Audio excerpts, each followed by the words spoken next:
What is up, guys? Brett Kelly here, bringing you a preview of the Spectre team, which is officially going to be a new archetype thanks to this card here called Spectre Cell. It's a 2-point upgrade, skirmish upgrade. Include this card in your army only if each group in your army has Spectre or Chopper as part of its subname. Friendly figures gain +1 damage and +1 defense. Exhaust this card during a friendly figure's activation to choose another friendly figure. The chosen figure gains 2 movement points and may interrupt to perform an attack. Alright. So, let's take a look at the Spectre team right now.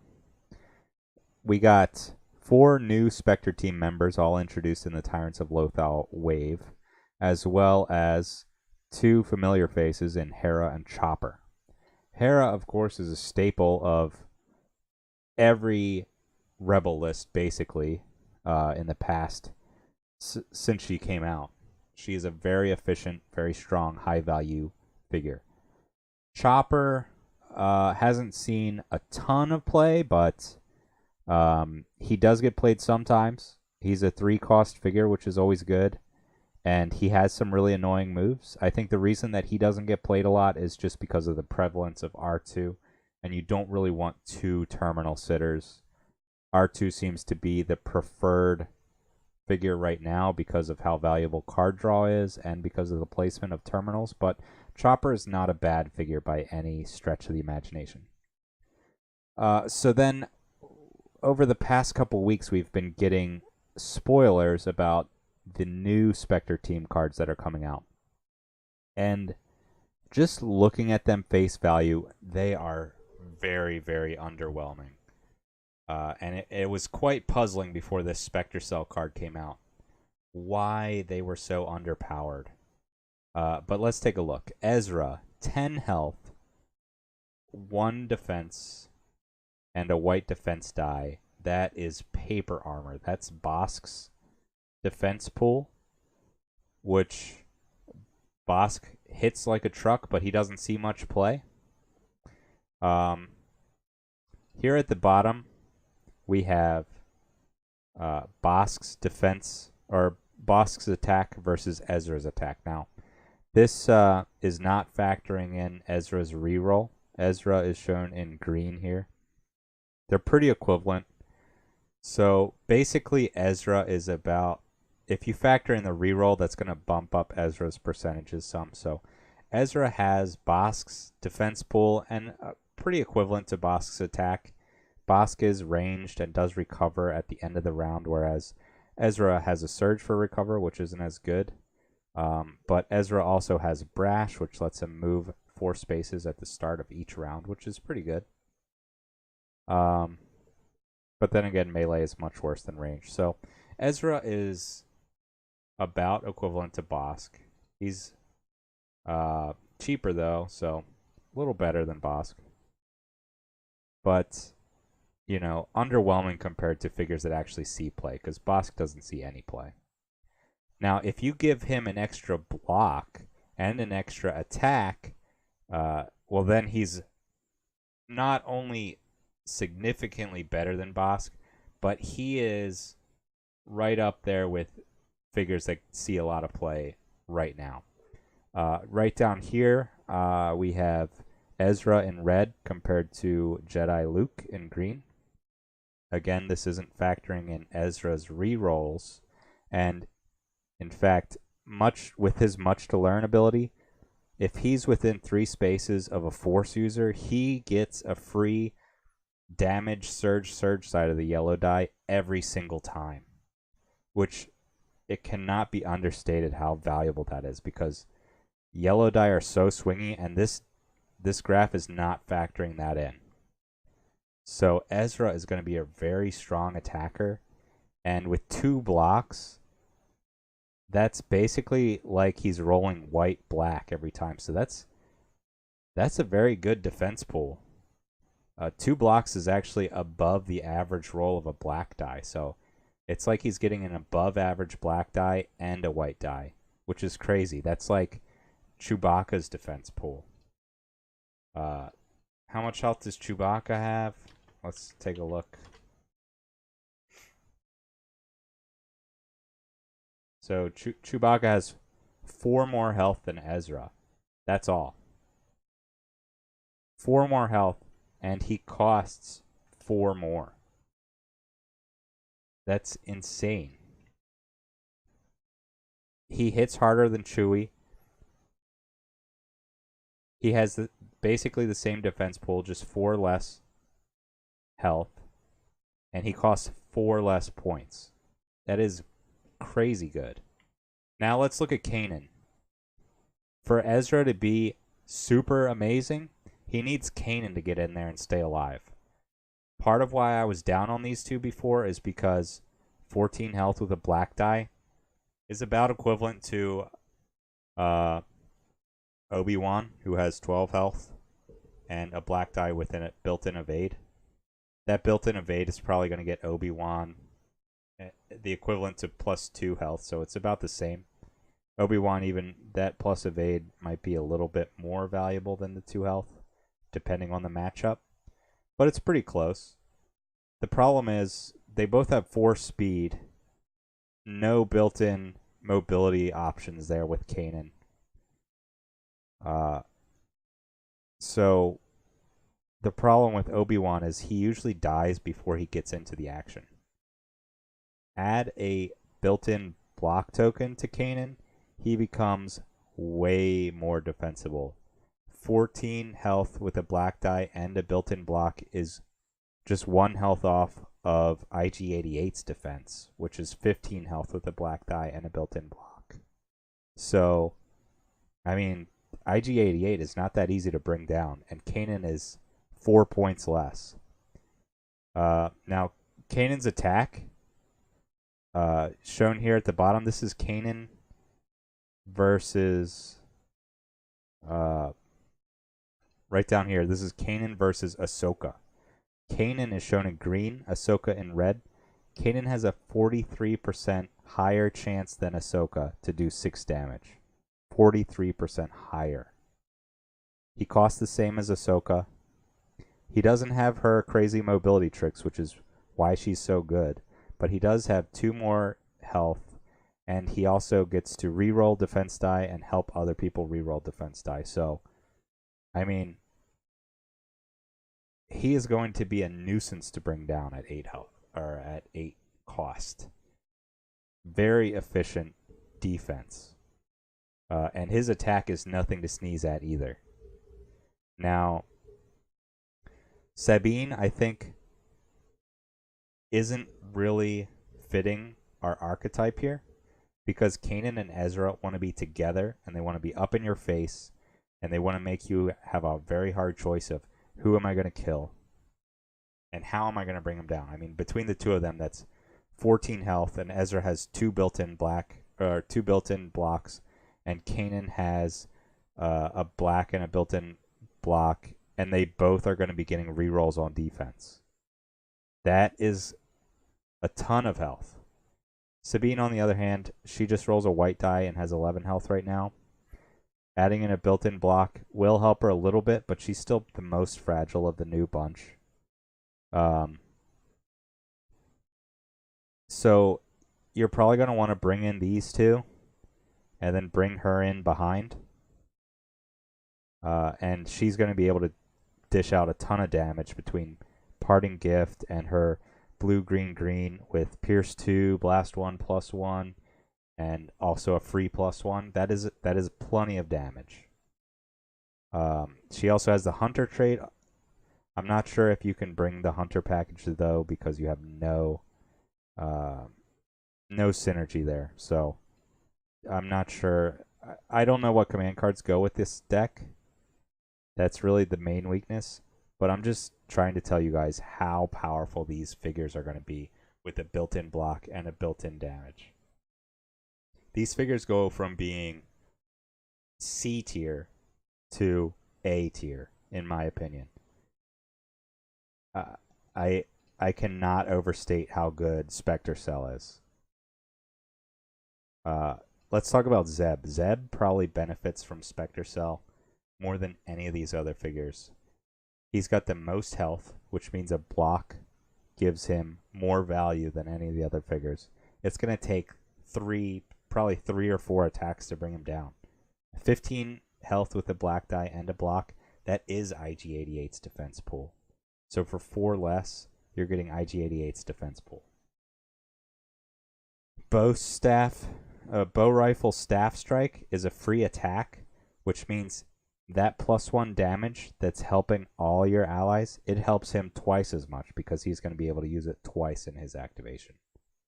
Red-green +1 with a surge for +2 is almost as good as Bosk. Bosk has red-green +2 with a surge for Pierce 2. So, I don't know. Sometimes it's better than Bosk. And then he gets a 2 red die with a +1. That is so good. That's going to average like 5 damage against a black die. So he's getting basically 2 attacks that are averaging 5 damage. I mean, the problem I had with the Spectre team, because people were theorizing about it before Spectre Cell came out. The problem I had with it is these figures can all do great things, but they need to be together and they need to be right up in the enemy's face in order to get maximum value. And without those extra block tokens, there's just no way that was going to happen.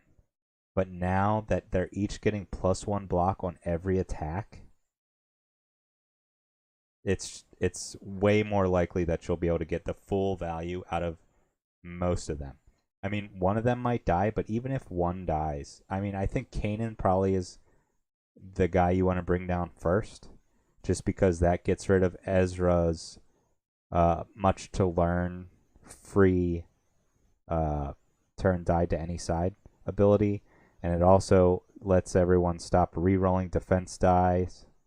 So Ezra's probably your primary target, but still, I mean, he's going to be 14 health with a black die and a block token is a lot to bring down. So between those three, that is 24, 39 health. That is a beefy 39 health to bring down. And then you're going to have Sabine coming up right behind them, throwing grenades, and Hera bringing up the rear with her call the shots. I mean, who do you go for there? That is a very, very strong set. And then you got Chopper. He's just going to be sitting on the terminal probably for the first round. But he doesn't even have to be a terminal sitter because red-green +1, surge for Pierce 2, that's basically Bosk's attack pool. I mean, for a 3-cost figure. 5 health with a block token's probably not going to survive multiple attacks. So the block token doesn't help him a ton. But you for sure could surprise an opponent by bringing Chopper up late for a big attack.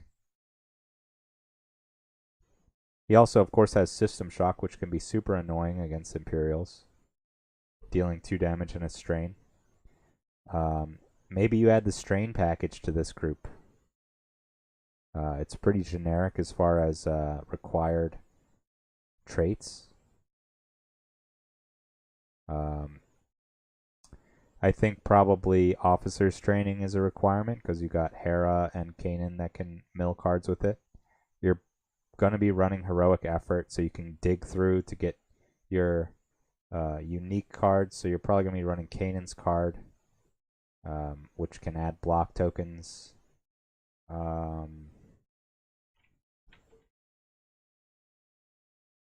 You're definitely going to be running Rebel Graffiti. It's a very good card. Zeb's card.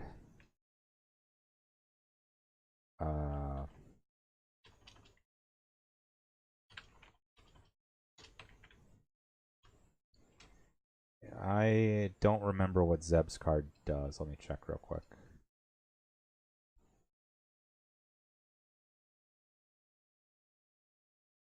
Zeb's card is used during your activation um, basically to lock down a spot.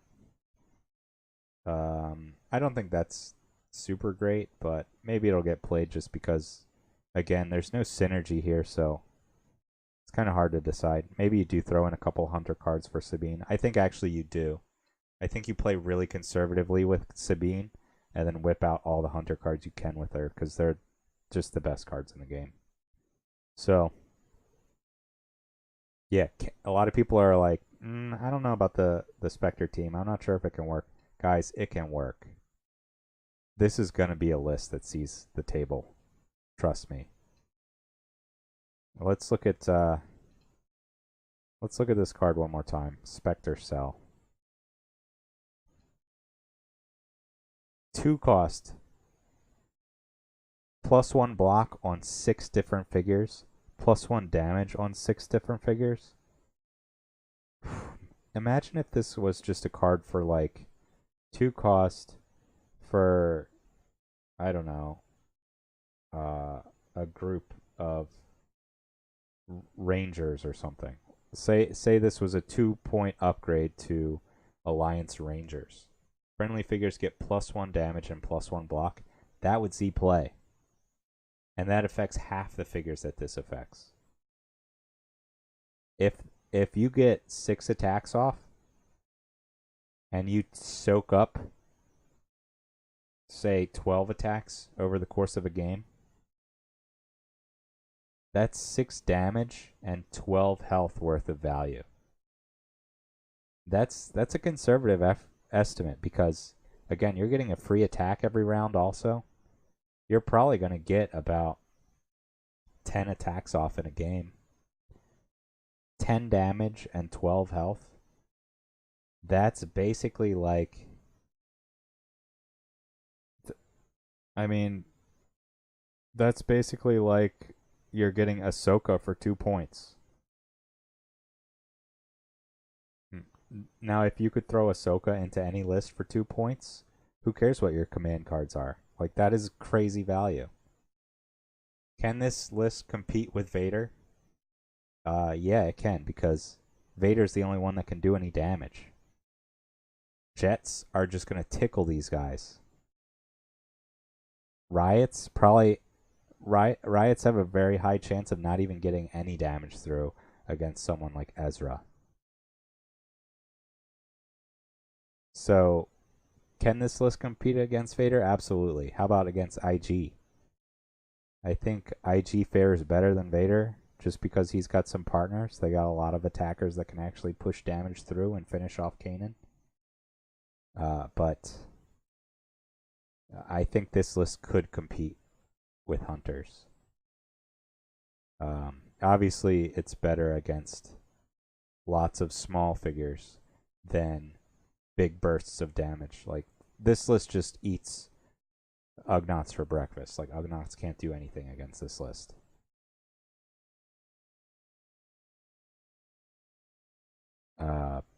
Not that Ugnaughts are a big threat anymore, but if your only big attacker is Vader, you're going to have to watch out for this list. So, is it going to be great? Yes. Do I like it? You know, actually, I don't like it. And why don't I like it? Because these 4 figures here, Ezra, Kanan, Sabine, and Zeb, they were all designed broken. They were all designed underpowered. And the reason that they were designed underpowered is because they were designed with Spectre Cell in mind. Without Spectre Cell, these 4 figures are garbage. With especially Ezra and Kanan as well. Both Kanan and Ezra are very underpowered for what they do. And the reason, again, is because they're melee and they can't get into position to do what they need to do. They're going to die before they can get their value back. So that's why that block token helps them so much. Zeb and Sabine are okay. I consider them maybe B tier figures without without this Spectre Cell. But with Spectre Cell, they're both A tier for sure. So yeah, these 4 figures were designed for this card, which means they're not going to fit in Rebel lists without Spectre Cell. You're not going to... I mean, I think Ezra will get some experimentation and Kanan as well, but it's not going to be competitive. Not in my opinion. Now, the other thing is, if you're running the Spectre team with Spectre Cell, it's 39 points. You have 1 point to play with.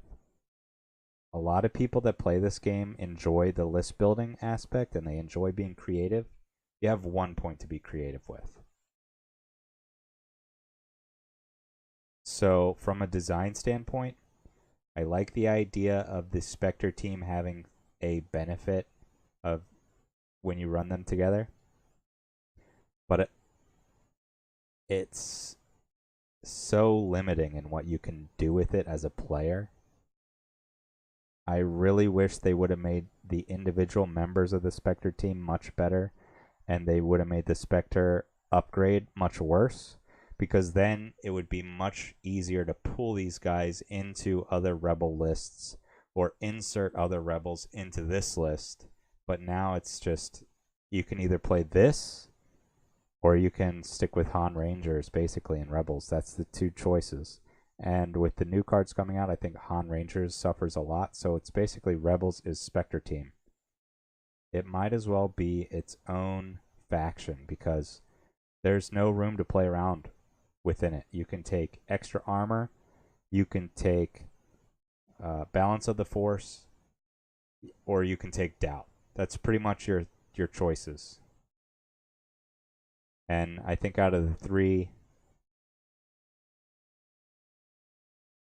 doubt probably has the most value, but maybe extra armor. We're going to see a lot of mirror matchups, not a lot of creativity within the Rebel faction anymore.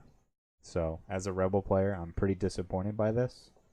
I am excited to try the list out, but it just feels like Fantasy Flight is forcing us to play their list that they made. I feel like if I'm playing this list, I have no ownership of it. So that is very disappointing for me, because I do like to do some creative list building. So from a positive side, this is going to be the cheapest list for a new player to get into. All you need to do is buy the Ezra and Kanan pack, the Sabine and Zeb pack, and the Hera and Chopper pack, as well as the Tyrants of Lothal pack for the Spectre team upgrade. So that's going to be, what, like less than $100. That's pretty good to get a top tier competitive list. Now, I'm not saying this is necessarily top tier right now. We need to see it in action for that to be proven.